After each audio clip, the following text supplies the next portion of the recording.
The procedure. Subjects randomly assigned the role of guard or prisoner. Listen, they were not guard and they were not prisoner. Do you all get that? Lauren, that would be like me coming in today and saying, okay, half of this class y'all gonna be prisoners, and half of this class you're gonna be guards. And there's only a matter of time before you all start embodying the role that you didn't select for yourself, but that I selected for you.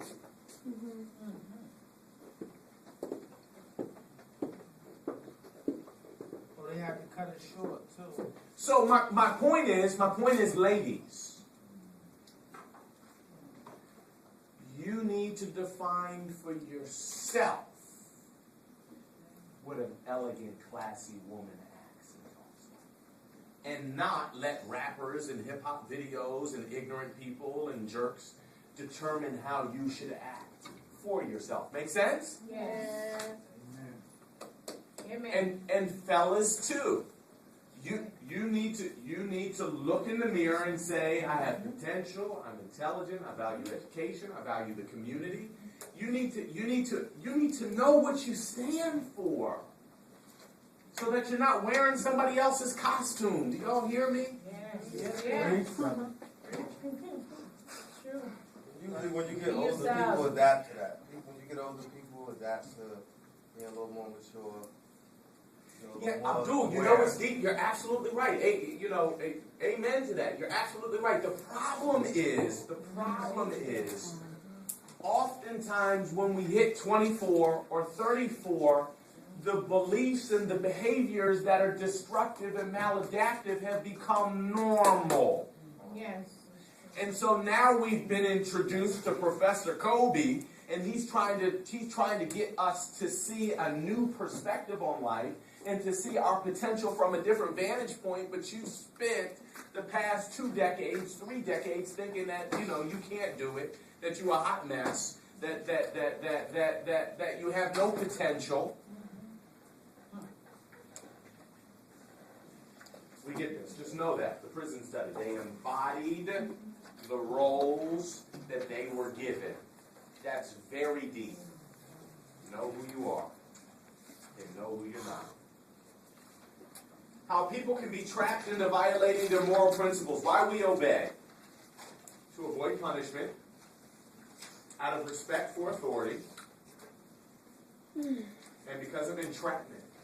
A gradual process in which individuals escalate their commitment to a course of action to justify their investment of time, money, or effort.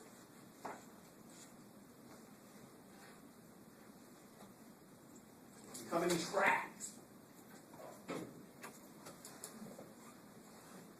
in a particular lifestyle. Because watch this, it supports what they value. You all see this? Does that make sense? Entrapment just simply, what's the root word in entrapment? Entrapment. They become enslaved to a particular lifestyle that's based on a value system that they have, and they find themselves over time becoming entrapped in a particular way. Let me give you an example. Everybody said, you know what? If you don't get out of corporate America sooner than later, for me, if you don't get out of corporate America sooner or later, you're going to be enslaved by the golden handcuffs. What does that mean? What does that mean? That means that the trappings and the benefits and the privileges and the money and the perks of a particular lifestyle in corporate America entrap people and enslave people to a particular type of lifestyle, and even though they may want to go teach or start an outreach program or do global missions and build bridges in Zimbabwe or go to Peru or Honduras and help out people, if they want to do these civic community-based projects, what usually happens is it's difficult for them because they've become entrapped. They become enslaved to a particular type of lifestyle over time. All right? And so watch this. So they obey, they follow the rules, they drink the Kool-Aid because they've invested so much time and money and effort in this big home. in these 6 cars or 3 cars. They've established a way of life and a level of living that now they can't leave corporate America, even though they want to leave corporate America. Wow. And they're enslaved or entrapped to a value system that's not authentic. Make sense? That's real. That is real. Your turn. You get into an elevator and stand facing the back wall and try to start a conversation with another person. Which of the following have you violated? You get into an elevator and stand facing the back wall, trying to start a conversation with another person. So you get into the elevator and you stand facing the back wall, trying to have a conversation with somebody in the elevator. All right? Which of the following have you violated? Norms, social roles.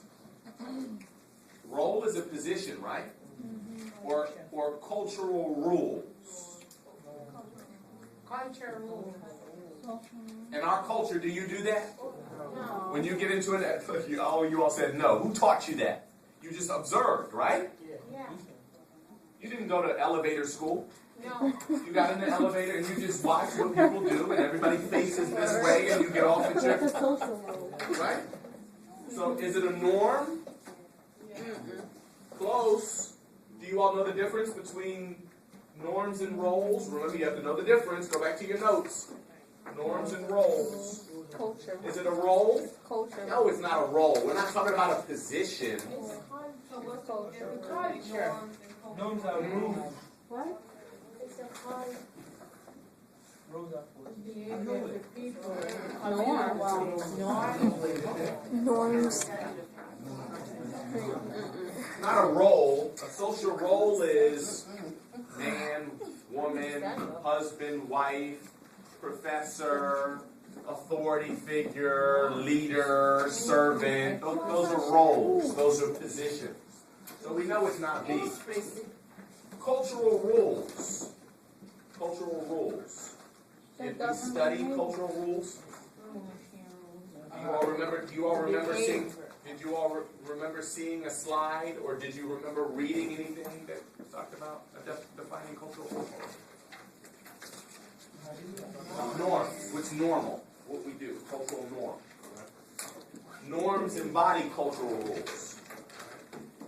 Yes. So that actually is the man, elevator man. He worked the elevator. If his back was turned, that answer would be different. Like if he was trying to do a conversation with you. You know what? I'm not sure. I think for the purpose of this conversation, they just want you to understand that the person came into an environment and did what was not normal. Right. And so they violated a norm. That's not what you do in that setting. Make sense? That's the point. All right? 60 seconds. Can you guys get